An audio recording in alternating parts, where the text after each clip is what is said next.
Oh, hey guys, it's Boston Fan back, and it is the beginning of the month, so it's time to film my allowance video. Again, I get $100 a month that just comes out of our bank account to spend purely on sports memorabilia and cards.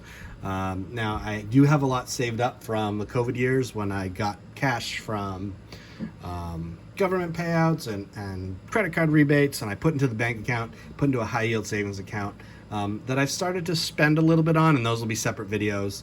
I was saving a lot of that for when I got a sports room again, so there's a lot of items that I'm allocating that money for, so I don't spend it often, but I'm breaking out a little bit as I see items that I want. So those may be coming up, but I do get $100 every month that I can spend on cards, guilt-free. My wife insisted on it. That's hopefully the last time I tell you that story. And so then I do a video just reviewing what I was able to budget for. I had a viewer comment that in my past couple videos, this might be video 3, I typically buy one bigger thing and then small stuff in between. So that got me thinking, like, yeah, okay, that seems like a pattern. So next month, I don't know, I might save it and buy one big thing, or just stick with that, like one $50 item and then a bunch of smaller stuff to fill in the rest. This month I didn't have quite a big item as I have in the past. My two big items in the past were the Perez Steel of Willie McCovey and Carly Yastrzemski. But anyways, I'll show you what I did. So I had $106.59 to spend this month with some of the money left over from last month. First item up that I paid $24 for. I was looking through my stuff. I saw that I had an index card signed by this player, and I wanted to add something a little bit more substantial. So I bought a Hall of Fame plaque signed by Charles Gehringer of the Tigers. It comes pre-certified by Beckett, which is something I'm really trying to focus on now, is when I buy autographs and stuff, they come certified. Literally, it's just something so that my kids have an easier time selling it, should they want to, when they inherit the collection. So I had an index card signed by him, so I had him as a Hall of Famer already, but wanted something a bit more, so started looking for items. That glare is pretty bad. You stand up more. Yeah, that looks all right. And figured Hall of Fame plaque's going to be the cheapest, finding cards of him a little bit more expensive, and to get one for $24 shipped that came with a Beckett certification, I thought that was a great deal. So I picked that up. Great to add that to my plaque collection, as well as upgrade in terms of having something visual that I could display of him at some time if I wanted to. Next up, I picked, and I've been watching this, I really like the design of the 63 Fleer set. I know Fleer kind of brought it back as an insert set in like 98 or something, and so I've been watching a few players, and one of those that I really wanted to pick up was my man Yaz, obviously Red Sox Hall of Famer. So I was able to pick this one up for $21.25, which, having watched listings for this card, it was pretty fair. You're not going to get many cheaper than that. And this one's in pretty decent shape. You can see, not obviously centered.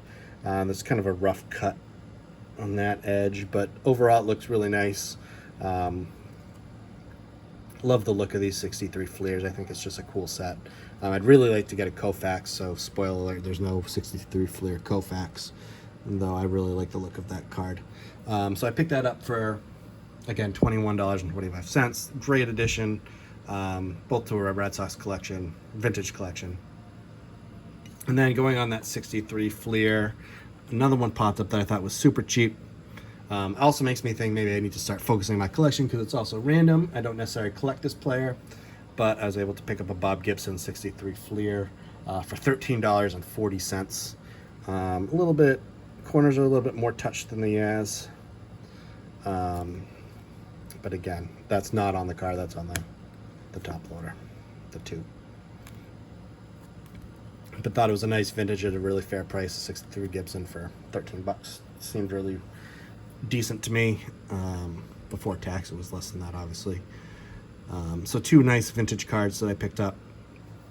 My only thing with that, after I bought the Gibson, there was a little bit of buyer's remorse in that, and I'm like, I'll have this in a box, but it's like pretty random. There's no, unless I start collecting the 63 Fleer set, I don't know.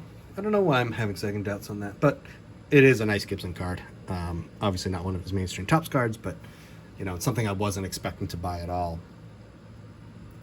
But did add it to the collection. Don't know what I'm trying to say here. The next thing up, there was a Hall of Fame plaque Reggie Jackson autograph that I really wanted to get. It was pre-certified. And I was just waiting for the money transfer to go through from my bank account to my PayPal account. And this item was a buy it now, and it didn't sell. And the night before the money arrived in my account, somebody bought it. So I was just a little bit too late, so I couldn't pick up a Reggie, but the seller had another one. It comes JSA certified. It's a Hall of Fame plaque card, and it is Rod Carew, who I have a 74 Topps card signed by, but not certified. So this, getting the certified autograph, again, JSA and the JSA stickers is back there.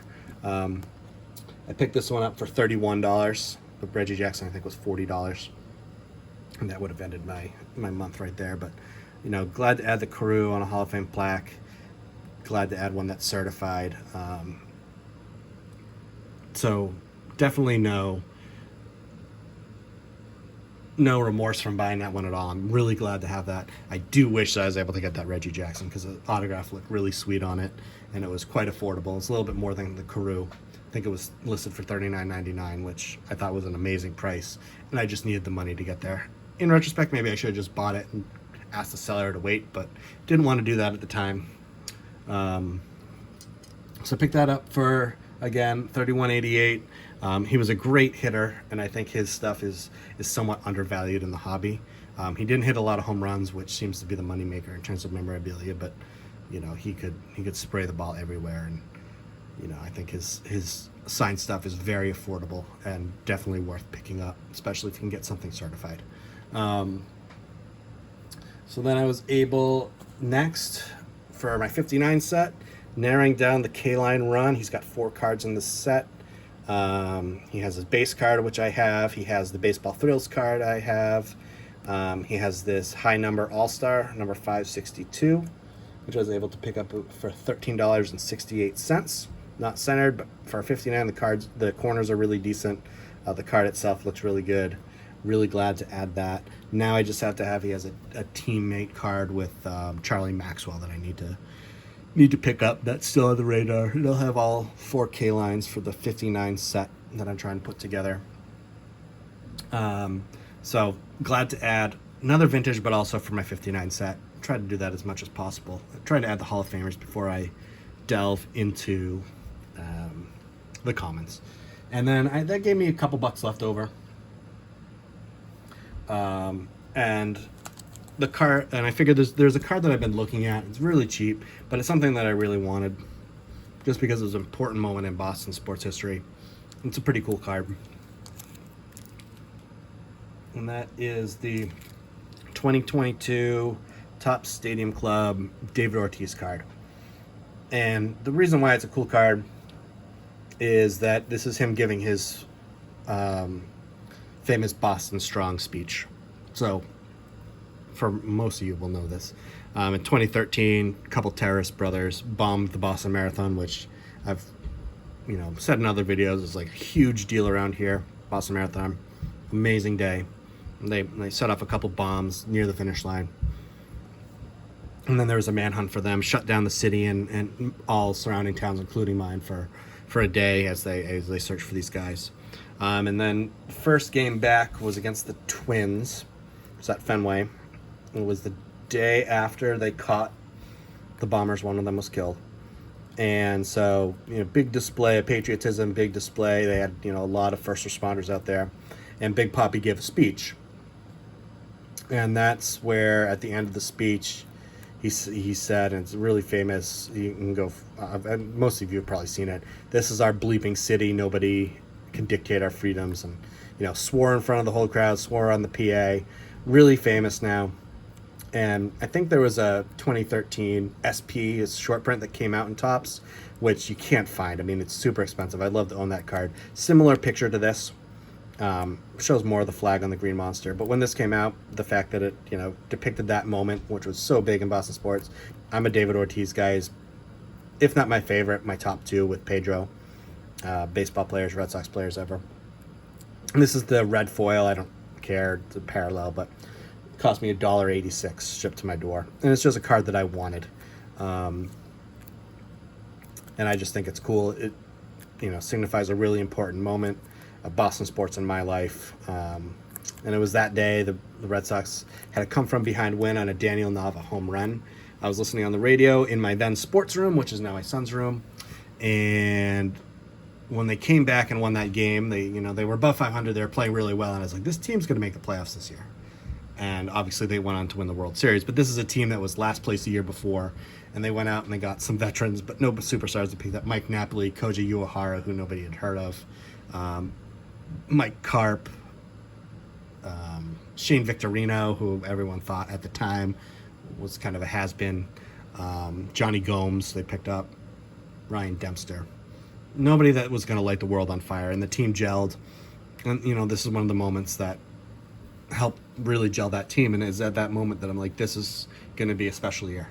And it, you know, turned out true. I didn't predict that they wouldn't win the World Series, but, you know, this was the day that was really important in Boston sports. Glad to have a card. So all told, in July I spent $106.30, leaving me 29 cents left over. So I stuck in my budget. Spent pretty much everything I had. Picked up some nice vintage cards, a couple nice autographs. Random Bob Gibson in there. Don't really plan on doing a Bob Gibson run or anything.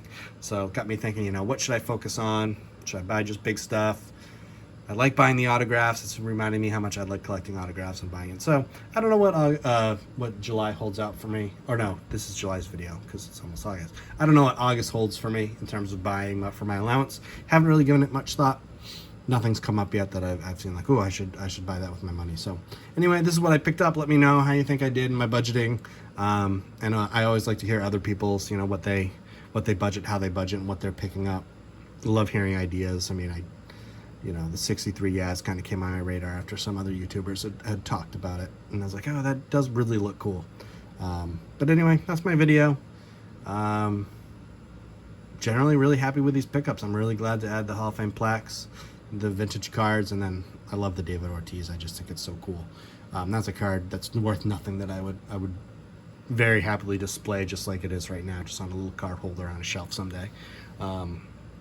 And I do have that dream of one day having a sports room again, but right now it's not to be. So anyway, thanks for watching the video. This kind of ran long, kind of just in a talky mood, I guess.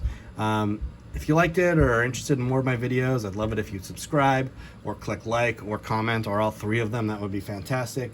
But until next time, I hope that you guys have just a great afternoon. Thanks for watching. Bye.